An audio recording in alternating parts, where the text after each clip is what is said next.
Hello, ladies and gentlemen, and welcome to the REC podcast, brought to you by the REC Toycast. I'm your host, Roman Chavez, and with me, as always, Erik and Roman. Eric. What's up? I cut you off. I'm sorry. No, you can find us on Instagram at REC Podcast. You can follow myself at Roman REC Podcast, and you can follow yourself. Gulag_J_Wielden. Minty. Yeah. Ooh, nice. Mine's a little porky. Probably should have brushed my teeth before we started this episode, but I apologize. But hey, no smell-o-vision or smell audio. How are you doing, man? I'm okay. Good. I'm hanging in there, homie. Yeah. I like your sunglasses, huh? Yeah, it's changing it up today. Yeah. I borrowed them from your wife. Yeah. What the hell does that mean? They were on the stairs. Oh, okay, cool. Discarded. Like so many things. Oh man, I'm tired. I'm feeling good though. I'm gonna get loose. I'm gonna get some of this water. And our first bit of news and stuff that we need to discuss. What's going on? Is Chris Hemsworth says that he hopes that Love and Thunder is not his last Thor project. Whoa, what? Yeah, he even made a kind of a joke and a paraphrasing. He says, Thor's 1,500 years old. He's like, Sure. That's way too young to retire. He's like, I would hope that Thor: Love and Thunder wouldn't be my last appearance as I hope not either. So that's good. We never, there was always that kind of thought, with RDJ gone, Chris Evans gone, like, Love and Thunder. I think we were all kind of shocked that they were going to do Love and Thunder at all. Yes. And then that Thor was going to be in it. But yeah, it sounds like he's still like down to clown. Okay. He's in there. He's in there. So I'm excited about that. Was he just under the impression that it might be his last one? Like, was Marvel even hinting, like, hey, this is probably Chris's last? I bet you he's gone. Thor? I bet you he's gone quite a while without having meaningful conversations about it, just because of COVID, and Sure. and because I think Love and Thunder just picked back up production. Okay. I don't know if actors are out on set yet, but they. I believe I saw that they said that production was back up. Okay. So I think we all just kind of assumed like, there's a new Thor. I was under Thor. the impression that he was going to keep going, man. Oh, okay. I had no doubts. I thought he had another 3 movies in him. I think it's two more after Blood or Love and Thunder. I think that it was implied though. Like I think the general consensus is that Hemsworth is going to be leaving. Putting the hammer down. Passing it to. You want me to put the hammer down? Yeah, passing it to Natalie Portman. Sure. I mean, that's what it seemed like it was going. Well, So I'm okay with that. But he can still exist as Thor. he can still be the Odinson. Odin's son. Yeah. With his Jornborg. Yeah, Bjork sickle. I don't know. It's I want that. Yeah, you want the Bjork sickle? Yeah, dude, I love Bjork. It gives you the ability to maul and maim paparazzi who are not leaving you alone. The 90s kids. The 90s. Look it up on YouTube. It's funny. Bjork beating up the pop. Yeah, she's insane. She lays it out. Yeah, she does. And then we also have another interesting rumor where it sounds like it's all but done. Like many outlets were reporting it, but it's still rumor that Tom Hardy is supposed to be picking up the role of James Bond. I like it. I'm interested. I was kind of down with Idris doing it, though. I don't know what happened with that. I can't see that happening yet. I thought there was real talk about that. There was real talk about it amongst the community. Like I think the community is ready for it, but I don't think Ian Fleming's estate or MGM, whoever is producing the movie now, I don't think that they are ready to give a black man a license to kill. Jesus, to give just to give up that moniker. You're not gonna get the boost you want without losing people. Like, who would be upset about this? I don't even know that they'd be upset, but I think I think white people don't. It's very rare that they don't have the character to look to not look up to, but to see themselves in, and to take a character that they already identify with, and then turn it on its head. I think you'd lose. Really? Yes, I do. I don't think that the boost would balance it out. I think it would actually hurt. Wow. Think about that's how blissfully ignorant I am to these kind of things. Dude, I mean, because I just think he's a great actor. I think he'd do a good job. Yeah, totally. But it's. But I'd rather have Idris over Tom. Yeah, I want there to be a shakeup. I want there to be, instead of your classic white guy James Bond, give me something else. I was even a little down with the the Jane Bond. You know what I mean? Yeah, and I mean that's still, whatever that is still coming to fruition in November, most likely. That it seems like more and more they wanted it to be a moniker. Something that I had heard That's online. what I thought it was. Something that I had heard online was that Skyfall, that Skyfall was supposed to be like the retirement village for James Bonds. Yes, And I read all that of them too. were That's going to great. be there, but Connery was the only one Pulled that out. that was like, I'm not Or just give him, interested. put his gravestone there. Right? You know what I mean? Yeah. But they were really gonna like set that up that, hey, James Bond is just like a title that we hand people. Yeah, which I thought that's It's always interesting. what it was. You know? Especially since like M had been around, as the same person through two different, Sure. series, and then not to mention the other M's and Pennyworth or Money Pennies that were in the other ones that were all consistent, Right. So it's just, but then it's weird because you have like Felix Slider, who's clearly like was this white guy and now is this mixed dude. So Yeah. other Some than kind of that, though, some kind of Spanish man. I don't know. I don't think that you get it, but here, follow me. Now that you said this, follow me, because Tom Hardy. I know that there are people who think he's attractive, but I don't think he's a conventionally attractive man. Right. He seems more like the man's man than like girls like swooning over. Right. So you're kind of for lack of a better term, like uglying up James Bond a little bit in comparison to Daniel Craig. That's right. I think Daniel Craig was a good balance of the rugged and the handsome. Yes. And whereas Tom Hardy is just full on BA. Beast mode. Yeah, all the just time, beast mode. BA, I don't see but suave. I don't. Yeah, I don't see. I can see suave because in Inception he was a little suave. Sure.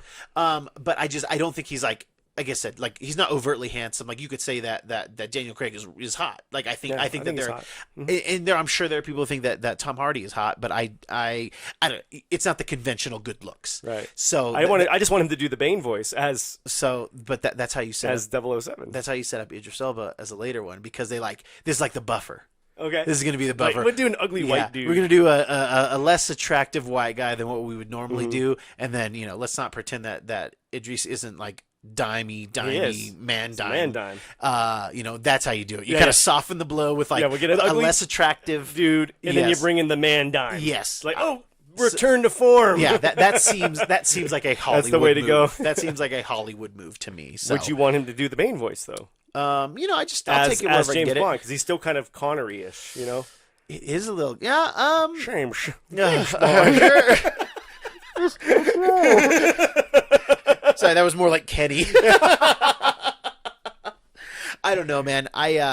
It's still rumor at this point. Anything could happen, but it's just weird that like Tom Hardy's who they're landing on. Right. I guess that there was another rumor is that Robert Pattinson was also up for this role, but I would he need to put some muscle on. But we said that about Batman. Yeah. No, and he was like, "No, I'm going to wear mascara." You guys, I'm down with the mascara bat. Yeah. I think that's great. Did you hear real quick rumor though? Did you hear that they want to cast Jim Carrey as an older Joker? No. Yeah, it's a complete rumor, but it's on a few sites. Yeah. Just they're people looking. talking about. Yeah, they're looking to cast him as an older, either Arthur Fleck, or just an older Joker. Gross. I mean, hard pass. Hard pass. You don't think he could do Joker? No, I think he could. I just don't care. Like I'm tired of seeing. I'm. That was a little Baney right there. Yeah. I just don't care. I just don't care. I don't know. I'm getting a little jokered out, if I must say, because I'm getting more misses than hits for me, and I get it's commercially successful. All you posers, but I don't know. I'd like to see Jim Carrey, kind of this look he's got right now with this beard and kind of buzzed hair. Like there's an interesting look to him. I don't know what he can play, but like he's got a cool look to him. I'm wondering if he's doing a role. Or if he's just, he lost his mind a while back. So, a long time, but he's doing this cool art though. It's pretty. I asked him for a piece of art. Yeah, I'm hoping. This was a week ago. I'm hoping he might give me a piece of art. That'd be cool. He seems like the kind of guy that would like just do it. Yeah, like, oh yeah, he wants it. I'll give it to him. Yeah. Yeah. Oh, you like this? Cool. I'll give it to you. Yeah. Oh, jeez. But I don't know. I just wanted to see what you thought about that, man. I'm not. You're just too many Jokers. Too many Jokers. Car. Too many Jokers in the clown car. In DC Comics, we have the 3 Joker storyline going on. So like when you said that, I was like, oh, it would be cool if they did like a live action where he was like. You have him with the Golden Age. You have Arthur Fleck, and then you have 30 Seconds to Mars. Yeah, Leto. Leto. 10 Seconds to Uranus. Yeah, there you go. Yeah. That's the name of the band, right? I'm telling you, it's just the name of the band. It takes longer to get to Mars, okay? Eric, you had a funny and fun idea tonight, and I was excited to do this. So why don't you go ahead and lay it on our lay it on the kids out here. I was driving here to the studio, and I was like, you know what? Because there was a cop. 180. Yeah, there was a cop behind me. Okay. And I'm like, oh no, here we go. Yeah. But then I'm like, you gripped the steering wheel a little bit, tight. Yeah. butterflies, and then I was just stream of consciousness, like, oh, you know what's weird? Buddy cop movies. You know what else is more weird? Is people who kind of have no business being paired up together making magic. Looking right at the camera. Yes. And so it got me thinking, what are your favorite buddy cop movies? Like, that's kind of what, I think this is a genre that lends itself to maybe podcasting in general. Yeah. Dude, you know what I mean? That's such a cool, I think we can probably even expand on this idea maybe in another episode. But yeah, just like buddy anything. Sure. But buddy cops is interesting, especially with the climate that we're in, because I don't know if you've heard that they were talking about how, Hollywood really, makes cops, we're all the good guys. Sure. And the cops are all, Right. Like, there was even talk about Brooklyn Nine-Nine changing to like the format. Yeah, to the format to be firefighters. What? There was talk about it. Oh, I don't think that's happening, stupid. but there was talk about it. That was definitely in the heat of earlier this year. And the heat. I like it. Yeah, the heat. There. But I think love them or hate them, dislike the movies or not, I think everybody likes buddy cop movies. Everybody does. Because it's always like a pretty formulaic situation. Absolutely. Because it can be straight comedy or it can be a serious film with comedic tones. Yes. And it plays off tension. Plays off, what we are outside of, we're cops here, but like we also have a relationship outside. Exactly. We both have this, the job, we're striving for the same thing at the job. Mm-hmm. It's just, maybe our methods are a little different. Okay. But then, it takes you outside of the job and shows you why their methods are different. Yeah. And then why sometimes PB&J is just amazing. You make PB&J with these people. You know what I mean? That's true. And I think the genre as a whole is just I get as cliched as all hell at this point. Well, I mean, it's been the Odd done Couple. to death. Yeah, Odd Couple. It's the Odd Couple. Mm-hmm. One's usually the straight laced, button down by the book. Street man. Yeah, and then we get the crazy one. Yeah, the wild card. The wild card. Yeah, the one that plays by his own rules. Yeah. Unorthodox. Yeah. A movie that I don't recall, which fits in here and is arguably the start of it, is 48 Hours. Yeah, in a way. I would say that Lethal Weapon was before that, or am I a little crazy? I think 48 Hours is before. But let's check. I mean, we could do vet that real quick. Well, I can while I lay some history down. I think it starts back with shows like Chips and Starsky and Hutch. Yeah, that's true. And to your lesser extent, your Miami Vices. Which, I mean, if you really think about this, I mean, aside, kind of going into the 80s, these movies kind of just paired a white guy with a black guy. By 5 years. Which one? 1982 is 48 Hours. Wow. Lethal Weapon is 87. Wow. Yeah. So this is, I mean, definitely a deputized criminal played by Eddie Murphy. Mm-hmm. And grizzled old police detective played by Nick Nolte. Who just always seems forever 52 to me. Dude, right. Oh, my God. You're absolutely right. Yeah, like, how old is Nick Nolte? Right. Like, when he was in Tropic Thunder, I was like, the hands are kind of an improvement. But yeah, it's the pairing of the cop and the crook. Yeah. So that's awesome. And then I think they maybe expounded on that with... let's just jump in. Yeah. Lethal Weapon, one of your favorits? Oh, hands down. I would say it's the quintessential buddy cop movie. Is there in my opinion. Is there a better 4 movies in an order? I don't think so. In terms of a series, No. Even though Lethal Weapon 3 isn't as good as 1, 2, or 4. It's still really good. Great. All of the stuff with the cop killer bullets and the addition, which I didn't know I needed, but the addition of like Rene Russo really worked. Like having the strong female who's like just tough enough to where like she could fight Riggs a little, but she's not like she wasn't overly pretty. Right. Attainable. Like it felt very real for sure. She felt like you could be IA. Yeah, and her toughness was real too. It's like you can fight, but you're going to get overpowered. And they showed that pretty realistically. I thought she was a good middle point to Riggs and Murtaugh. Yeah, she was almost the shark jumping, Yeah, vehicle. I think she was a little crazy like Riggs, but also by the book. Yes. like She was Glover. crazy by the book, Crazy by the book, because I love the first one. Just Mel Gibson playing Riggs and Danny Glover playing Murtaugh. Yeah. I mean, if you haven't seen this movie, you just go watch it real quick. Yeah, all four of them. Like you said, all four of them are great. They're really like if there's a better 4 movies to watch in a row in terms of a series, I don't know that it exists because Harry Potter, the closest, but that's a set that 4 is it. Oh, just so, the 4. Yes. Okay. So gotcha. it's a 7 movie trilogy. Sure. Like Indiana Jones comes to mind, where it's just like not Jurassic Park's before this more recent one. Yeah. Like there were movies that were like, oh. Right. Yeah, like these 4 aren't great as a Sure. Pirates of the Caribbean. There you go. Like there's a lot of films that like just really drop the ball. Whereas I think while there's a low point, it's not a miss. Yes. In Lethal Weapon 3. I think the reason it has such a good structure is because it has the same director throughout, Richard Donner directing, so it has the same feel. Yeah, the consistency, and again, this sets up the paradigm as far as all buddy cop movies. Yeah. Straight laced meets streetwise. It's just a great movie. Mel Gibson, whatever you think of him, the guy was on fire in these movies. I mean, Riggs guy is such barely a has classic bad character. movies. Right. His bad stuff is almost it's more like post breakdown. Right. Which then he still had some decent movies. Yeah, for sure. And real quick, shout out to Joe Pesci, Leo Getz, and the saxophone. As the unofficial side character in that movie. Yeah. Remember when they cut a shark in Lethal Weapon 4? It was was it? It was the fourth one. Yeah, it was on the boat. Yeah, it was that's on the right. boat Yeah, when they saved the Chinese people from the forefathers. Yeah, Jet Li was in that one. Yeah, he was. That was our first kind of American. To Jet Li. Yeah, we'll have to do a Lethal Weapon. I think we're. Only we need to bring the boys in. Big Tuna and the boys. But yeah, this sets it up. This does set it up. Kind of a modern.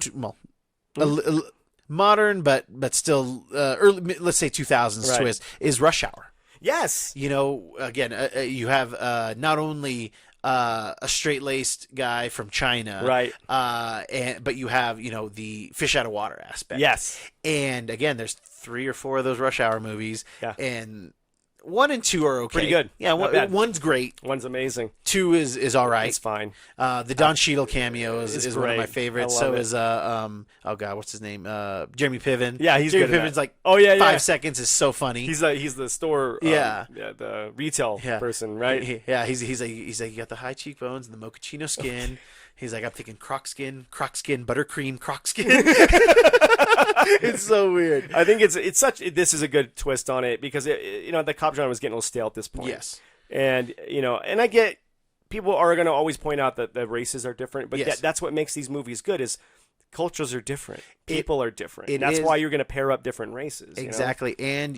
And I didn't even realize it, but you get out of the white guy, black guy. Exactly. You get international. Yes. You get, Jackie Chan was on top of the world at this point. This was kind of slumming it. Yeah, for sure. Fast talking Chris Tucker in his probably most popular role.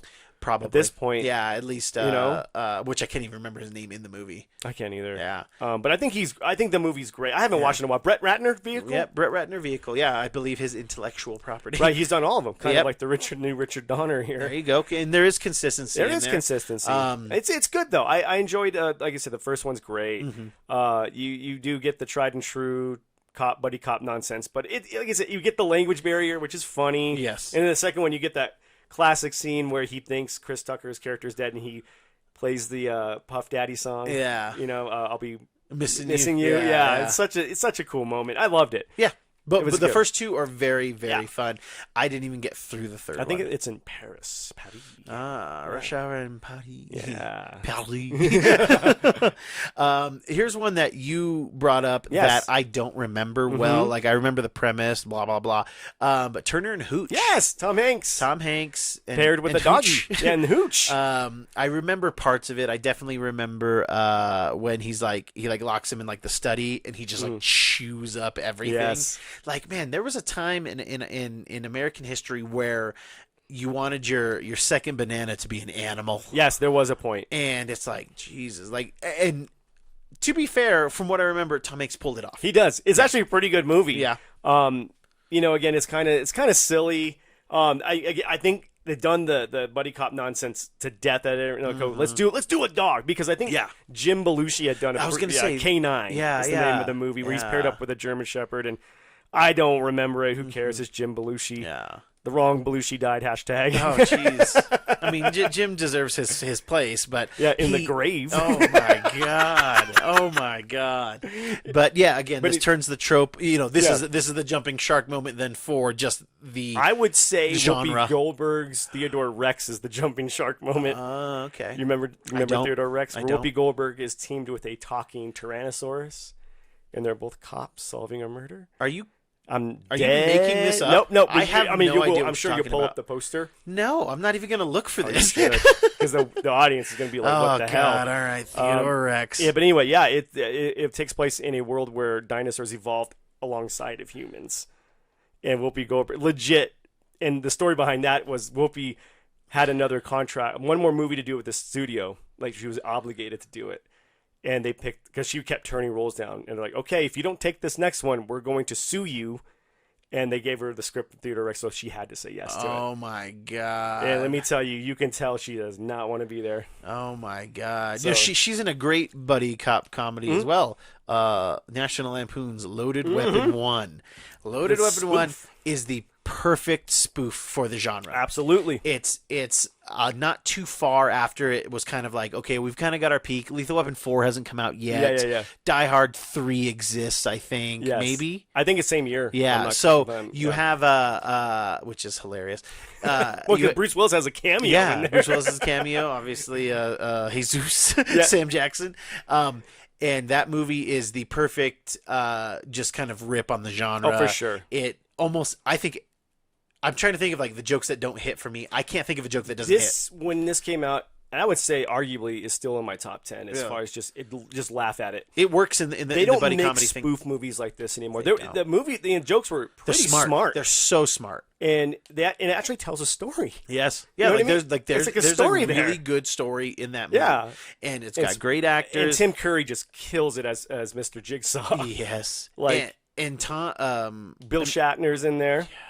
Emilio Estevez and Sam Jackson. Oh, they're great that together. Worked so well. It did. It worked so well. I'm bummed we never got to see that again. Yeah, for sure. I could have used a Loaded Weapon too. Oh yeah. I mean, there's too many good jokes in there to go. But John Lovitz cracks me up in there. God, yeah. The Squealers Hotel. Yeah. These matches say you're lying. And then of course, shoot him. It's such a good movie, and so many people haven't seen it, but the people who have, love it. Yeah, go watch Loaded Weapon 1. You will not regret it. Even Dennis Leary is great in this. I'm gonna drop a bomb on you though. Yeah, go ahead. Okay, I'm gonna tell you what I think is a perfect buddy cop movie. Okay. It was only one film. Yes.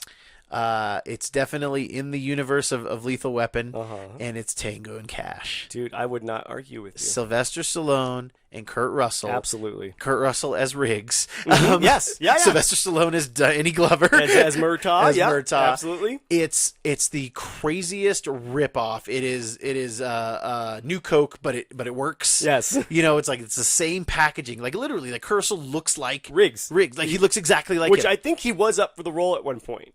He could have so done I think he was like, oh yeah, I'll just do this. Yeah, I'm just gonna do this again. Yeah. And it was just like, hey, we got to push it a little bit, but like the villain was cool. Yes. But it still felt like the South Africans a little bit. And I think that actually pretty interesting premise. Very on it. interesting Like premise. they kind of get incriminated in a murder, if I'm not correct. And they have to solve that murder that they're accused of. From inside prison to Yeah. get out. And the Which escape, is great. The Escape escape was from cool. prison is so awesome. Yeah. Oh, I forgot how underrated this movie It's was. so dude. good. I love this movie. It's so good. I need a Tango and Cash anniversary edition. Me too. Like I want more of the shower scene. And that was probably Stallone's dimiest. Yes, I think. great. Yeah, he was like he was coming off Cobra. Yeah, so he was still shredded. Yeah. His face wasn't like crazier than it is now, because right now it looks like It's a all roadmap plastic. of pain. It looks bad. Like you could like a blind person. There's instructions there. It's such Tango a Cash good movie. is so It's fun. underrated. Kurt Russell's like pistol, where it's like got like a scope on it. Yeah, it's like, for some odd reason. Yeah, It's not the most laser bizarre sight thing. like Riggs. Yeah. It's got a legit scope where he's Yeah, it's so bananas. He holds the pistol like this. He's like on the ground, like a sniper, like one of those. Oh my god! I think it's that is a complete underrated one for me, man. I love it. I would even say another spoof on it though, on the genre was 21 Jump Street. 21 Jump Street. I would say that's a spoof on the buddy cop. It definitely is, and obviously based off of the TV show, that was a serious TV show, yes, per se, with Johnny Depp, Johnny Depp and Grieco, Richard Grieco. Oh yeah. Yeah, that's probably the best comedic one we've had in a long time. Right. Like, I enjoy it more than Rush Hour. Even though Rush Hour has great action. Sure. I don't know. Channing Tatum was kind of made for comedy. I think he was. I think he just works really well. And then, again, you're kind of going adjacent to the trope where you're putting them as just like, hey, you guys aren't normally detectives, but we need you because you look younger, even though you don't look younger. You know, which is a great joke throughout both films. Yeah. You get the captain, the loud captain, being Ice Cube, right? Which is awesome. Yeah, it's the same thing, but like from Ice Cube. Yeah. And the greatest line in both movies is when Jonah Hill is like held hostage in the second one, and Ice Cube's like, I don't have a clean shot, and he's like, well, don't take it. He's like, well, maybe I'll take a dirty shot.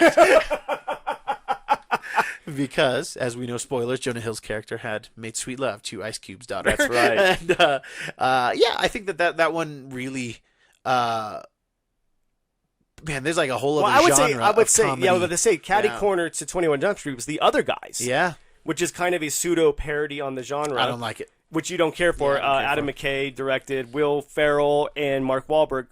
For me, make a good duo. I love this movie. There was parts of it that I liked for sure, but as a whole, I'm not watching The Other Guys again. Really? But I don't know. He's not a Will Ferrell fan for the kids out there. He likes him in things. But like I feel like he's got way more misses than hits for me. Okay.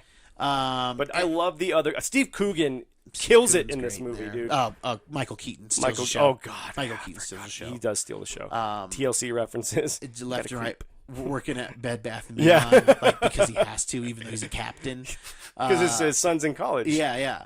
What does he say? Where you gonna? He's like he could go to school for liberal arts and explore his bisexuality and become a DJ. Yeah. Yeah. Keaton's the best part of that movie. But there was funny stuff. Dirty Mike and the Boys. Dirty Mike and the Boys, yeah. Which I think is Adam McKay. The Soup Kitchen, that is Adam Soup McKay. Kitchen. Oh my gosh. Yes, you're right. That is. I think for most people, Gators ladies better be wearing jimmies. Okay.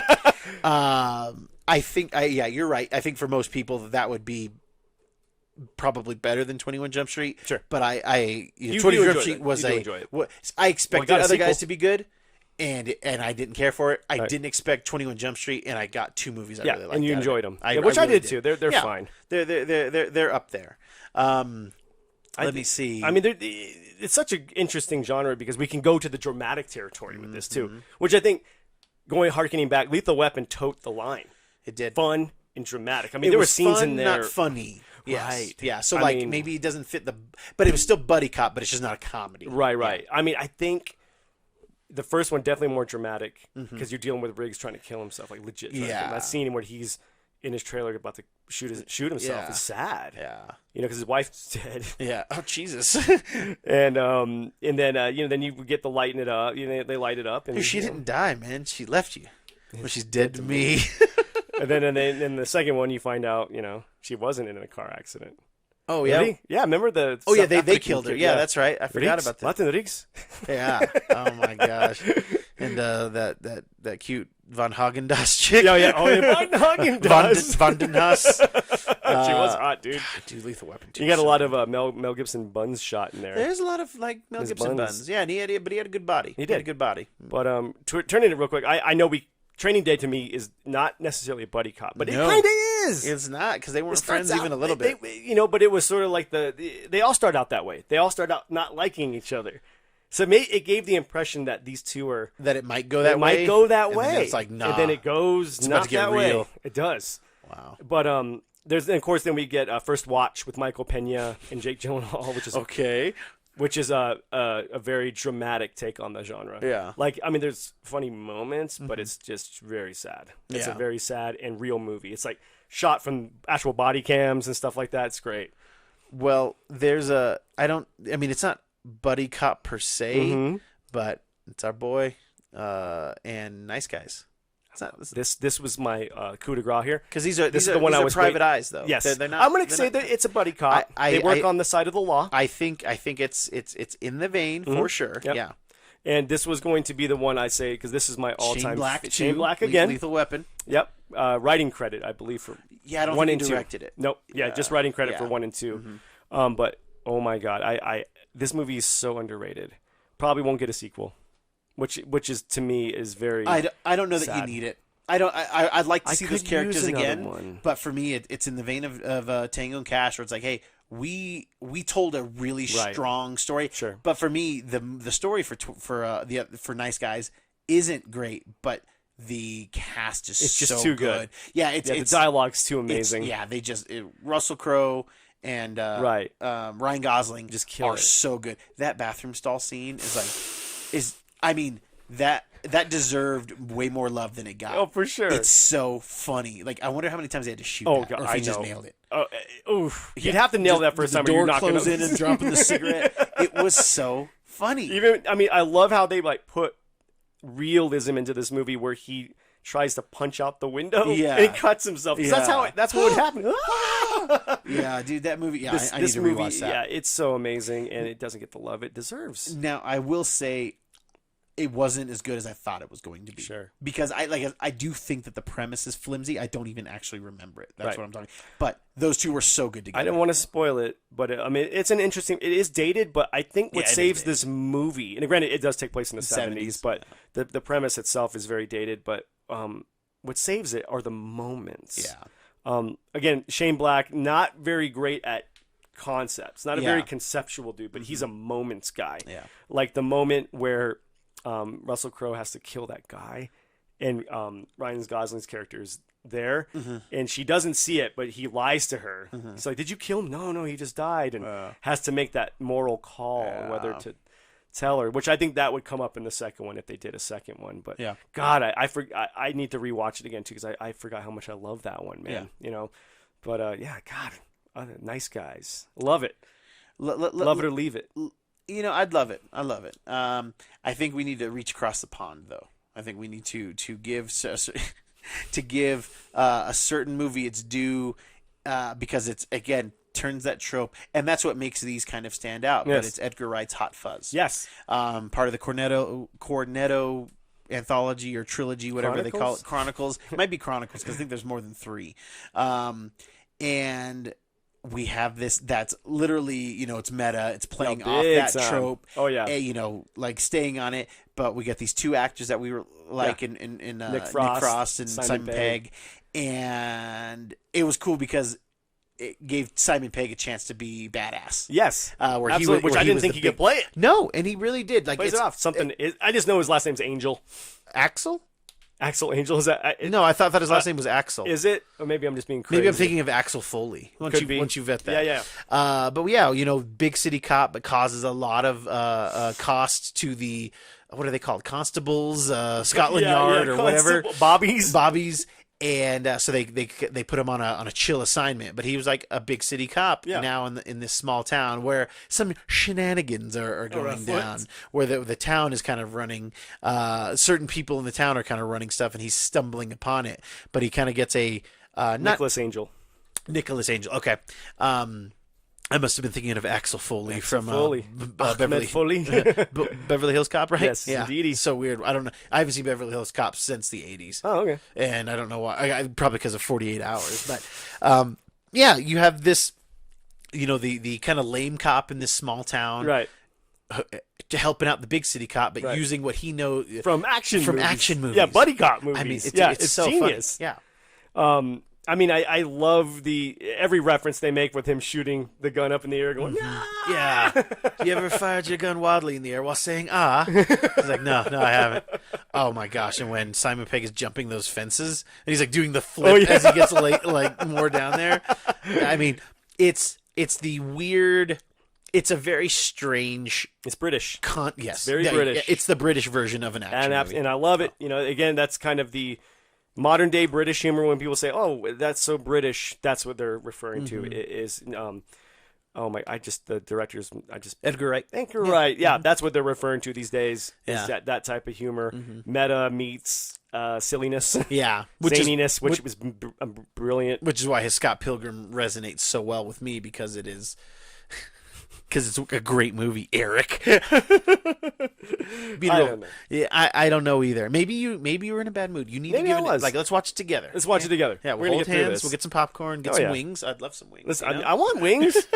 Is there one you don't like? Like I'm not a Bad Boys fan. I'm not a Bad Boys fan. Which I think And it's weird because I actually when you watch especially Bad Boys 1, which everybody loves, and it's okay. It's It's okay. fine. Yeah. I like both characters. Right. I just don't like them together. For some reason it just doesn't work. It doesn't work for me either. No. Yeah. It's hard. It's like you're getting two guys that are going 10. You know. It's hard for me to. I actually think Martin Lawrence does a fine job of it, considering it wasn't. I never expected to see him be the straight man. Right. And young. Let's be real. Like the first Bad Boys, he's younger. He's real young. and he's doing a good job of playing something that I couldn't see him playing. Playing the Murtaugh. Yeah, playing the Murtaugh, the Family Guy. Right. And I like Mike Lowry, but I like I would watch a Mike Lowry movie. Right. I wouldn't watch I don't even remember Martin Lawrence's character's name, but I wouldn't watch a movie on his character at all. No. But together they don't work. And I don't know if you saw the third one. For me, it doesn't work. That came out recently, correct? Yeah. Last year. Yeah, like. Well, yeah, we were in the might old have been studio. earlier. Your Yeah, kitchen. yeah, that's right. Might have been in like January, actually. Oh, God. Yeah, it might have been January. Yes, it feels like a million years ago. I'm going to tell you an underrated one. Money Train. With Woody Harrelson and Wesley Snipes. With White Men Can't Jump. Yeah, with White Men Can't Jump on a train as with cops. J-Lo. Yes, think very J-Lo's young in it too. J-Lo. Yeah. Very young J-Lo. That is not bad. Yeah, don't they don't they escort like money? Yes. Like they're Yes. they're not actually cops. No, they per are. se? They are Oh, they police are. officers. Okay. Yes. Yeah. It's an underrated one because it's so 90s. It's a total 90s so movie. 90s. It's But it's underrated. It's Yeah. definitely when you think buddy cop movie, you don't think of Money Train. I did not. I did not. It did not come to mind. Yeah. But now all I can think about is White Men Can't Jump. which Which deserves its place. I think it deserves does its place because it's true. Yeah, this was an interesting topic. What made you decide to come up with this one? Honestly, I think it pertains to friendships in general. It does, and I would say a lot of podcasting because it's the mixing of characters. People you think would not.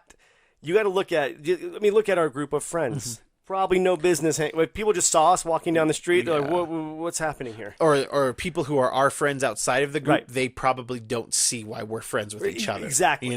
For sure. But it works. Yeah. Totally. And I think that's kind of what sparked it. Was like this podcast is our vehicle. This is our cop car. Yeah. You know what I mean? Well said. Well said. And it just works. Yeah. And we get some yucks. We get some cries. A lot of action. Yeah. A lot of action guys In the back seat of the car. Oh my gosh. Steaming up the windows. Are you talking about Titanic? Is that a buddy cop thing? Yeah. No, I agree with you. I think it's funny, and I think especially when you get a few of these movies in a row, the Rush Hours, the Lethal Weapons, you get to see how those characters start to go a little bit more closer to center with each other. Yeah, yes. You're seeing like Build, mannerisms the for build. them both. Yeah, because like when Murtaugh goes crazy in 3. In 3, yeah, and they fight on the boat. Yeah, they fight on the boat. But remember when they're like looking for like, where did you get the cop killer? Oh, and, like, yeah, Murtaugh's like shaking people down hard. I forgot about that scene. Yeah, and it's great. Danny Glover great. at his best. I forget how good an actor he can Dude, be, man. he's so good. Yeah. He's so good. But we always forget the scene in Lethal Weapon 3 where he's talking about making a hamburger. Makes me hungry every time. Sweet meat. Makes me hungry every time. He's like, they say you cut the fat, you cut the flavor. Like I just give me 20 minutes of Murtaugh cooking. Yeah, I want that cooking show. Yeah, and he was kind of shaking down that. It felt like he was kind of shaking Yeah, down he's that like, burger. you owe me that burger. Yeah. He's like, well, I'm coming back there. Like it was. I turned my head when you had them kids in here. Yeah. Oh Jesus Christ. Eric's pushing it tonight. No, I'm talking about child labor laws. Oh, that's what I thought too. Yeah, that's where I was going. And kids, that's our show, and not the kids in the burger truck. If you like what we're doing, please hit the subscribe button. Please tell your friends. Give yourself that little bell there. Get notifications when we're putting shows out. Eric, do you have any final thoughts for us today? Narp. I'm going to say it right now. I'm going to make a declaration. I want a final thought on the next show. You've skipped out on me the last 6, and I'm keeping a tally. Okay. I'm going to give you a really good one next time. Give me a good final thought. I'm going to give you a good one next time. It doesn't even have to pertain to the show, but I want one. For sure. I can give you a good one right now. Okay. I think sometimes you mix 2 different personalities. You get oil and water, and other times you get thunder and lightning. Hey, baby, I like that. Guys, thank you so much for watching, and thank you so much for listening. I have been your host, Roman Chavez. I'm still Eric Riggs. Eric Riggs, and he's crazy. And we will catch you on the next podcast.